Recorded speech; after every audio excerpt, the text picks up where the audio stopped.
Film is done half by casting అండి once you write. Right. That's what I believe. రాసాక అంటే రాయడం అన్నది ఒకటి పూర్తయ్యాక టెక్నీషియన్స్ ఇవన్నీ చాలా ఇంపార్టెంట్ సినిమాకి, back of the camera. Correct. కానీ on screen film is done with half of the casting. If the casting is right, film is usually made well on screen, on shoot. ఇంకా Bhagyaraj sir దగ్గరకు వచ్చేసరికి ఇందులో principal అనేవాడు మీకు regular ప్రిన్సిపల్లా కనిపించడం అనమాట. అంటే ఆ principal is very soft spoken principal. అవును. ఇప్పుడు భాగ్యరాజా గారు దర్శి గారిని నువ్వేంటి ఇలా ఉన్నావు, అలా ఉన్నావు, నీ పద్ధతి ఇది కాదు కదా అని చెప్పచ్చు. మాటలతో చెప్తే మనుషులు మారరండి. ఎప్పుడైనా మాటలతో మనం ఏ మనిషిని మార్చలేం. ఐదరు వాడు చూసిన అనుభవం అవ్వచ్చు, లేకపోతే వాడి అనుభవం అవ్వచ్చు, వాడు చదివిన పుస్తకం అవ్వచ్చు. వాడికి వాడుగా మారాలనుకుంటే తప్ప ఎప్పటికీ ఏమీ జరగదు యాక్చువల్లీ. ఎగ్జాక్ట్లీ. భాగ్యరాజ్ సార్ చూస్తే he has a soft principle. Okay. And he knows ఆ సాఫ్ట్ ఫేస్ కావాలి నాకు.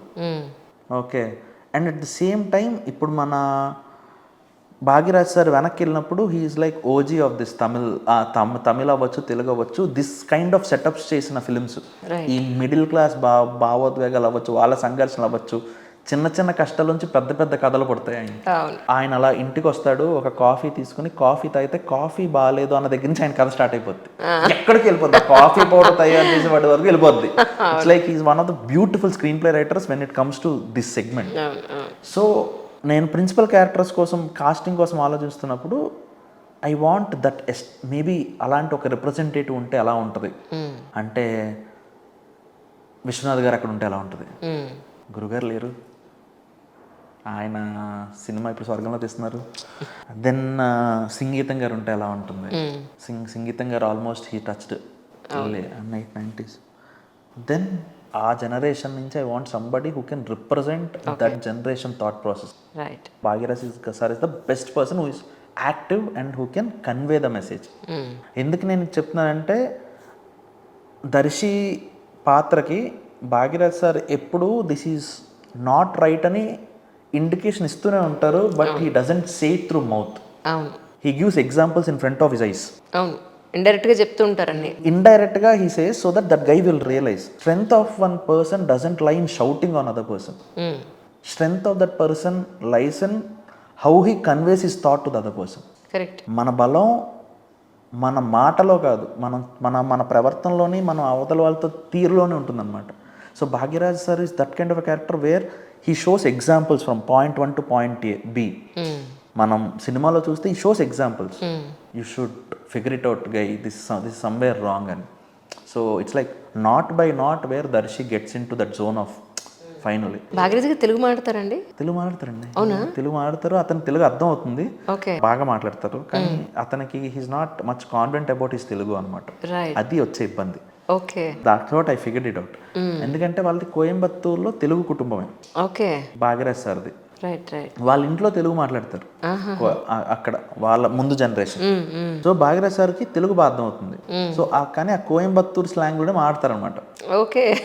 సో అందువల్ల అతను అంత కాన్ఫిడెంట్గా ఫీల్ అవ్వరు యాక్చువల్లీ. కానీ మాట్లాడితే బాగానే ఉంటుంది. మన ఇప్పుడు అంటే కొంచెం లైట్ రేంజ్లో చెప్పాలంటే ఇప్పుడు మనం మాట్లాడుతున్న తెలుగు కన్నా సార్ ఎక్కువ తెలుగు మాట్లాడతారు.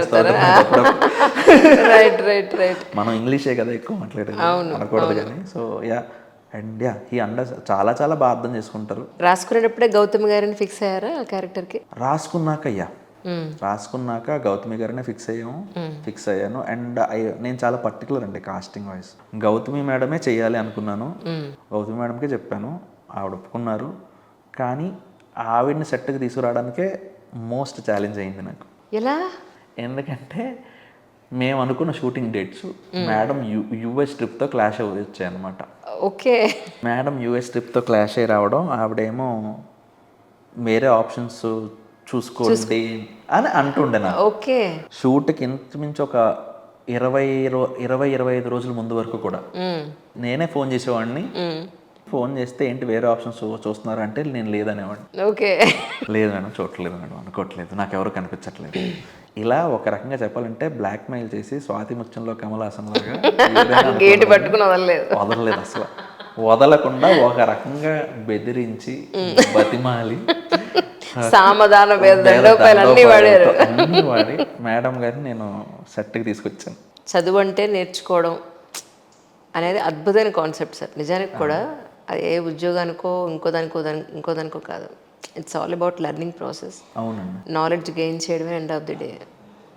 ఇట్స్ అమేజింగ్ అసలు. అంటే అది ఆ థాట్ కూడా మీదేనా యాక్చువల్లీ? అంటే అది నా సిఏ నుంచి వచ్చిందండి యాక్చువల్లీ. సిఏ ఇప్పుడు అది that I believe in strongly. And CA అయిపోయింది, ఉద్యోగం చేసి మానేశాను. ఓకే. అండ్ చాలామంది నన్ను అడిగారు అనమాట, అలా అయితే నీకు సినిమాలు అంటే అంత ఇంట్రెస్ట్ ఉంటే సిఏ ఎందుకు చేసు? ఏదైనా కూడా నేర్చుకోవడంలో ఉంటుందండి, దానికి సంపాదనకి అసలు లింక్ లేదు.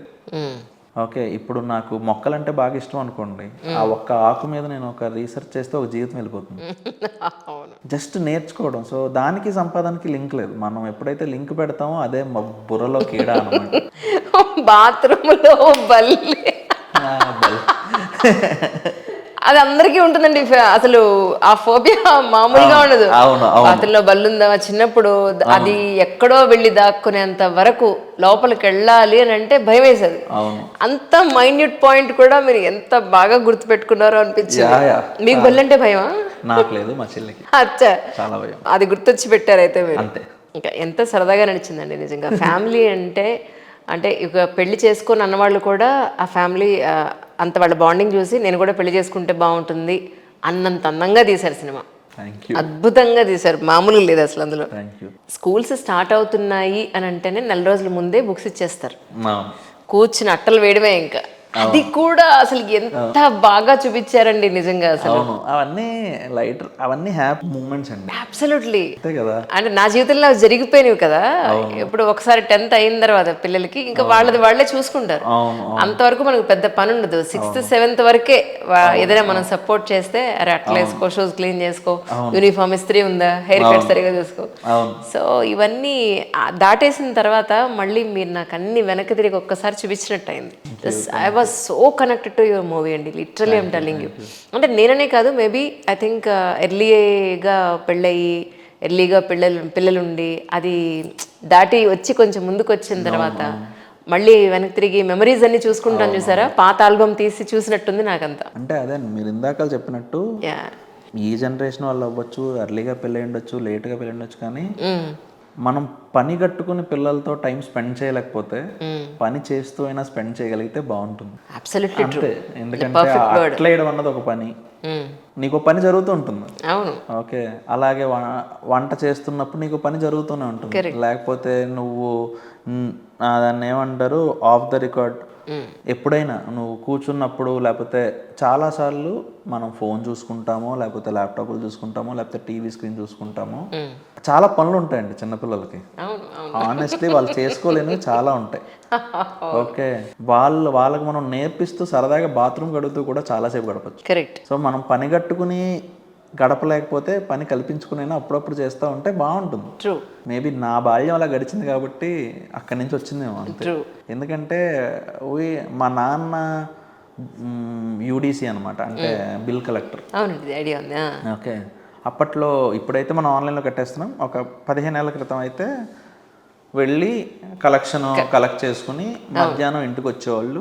మధ్యాహ్నం ఇంటికి వచ్చినప్పుడు అదొక ప్రాసెస్ ఉంటుంది, ఒక పెద్ద లిస్ట్ ఉంటుంది అన్నమాట. చాలా పెద్ద లిస్ట్ ఉంటుంది. అది కూర్చుని ఎవరెవరు బిల్ కట్టారో చుట్టాలన్నమాట. ఇలా రౌండ్ అప్ చేసుకుని టిక్లు పెట్టాలి. అదో సరదా. నేను చేసేవాడిని, మా నాన్న నాతో ఏదో మాట్లాడేవాడు. ఓకే. లేకపోతే మా నాన్న చేసేవారు, నేను రిటైర్ అయిపోయారు కాబట్టి ధైర్యంగా చెప్పచ్చు. సో నేను చేసేవాడిని, మా నాన్న అప్పుడు నాతో మాట్లాడేవాడు, లేకపోతే నేను మాట్లాడేవాడిని, మా నాన్న చేసేవారు. ఇట్స్ లైక్ అక్కడ ఒక పని జరుగుతూనే ఉంటుంది, కానీ ఒక అనుబంధం కూడా బిల్డ్ అవుతూ ఉంటుంది. అమ్మతో కూడా అంతే. సో అలా అనమాట. ఇప్పుడు కూడా అలాగే జరుగుతూ ఉంటాయేమో నాకు తెలియదు బయట.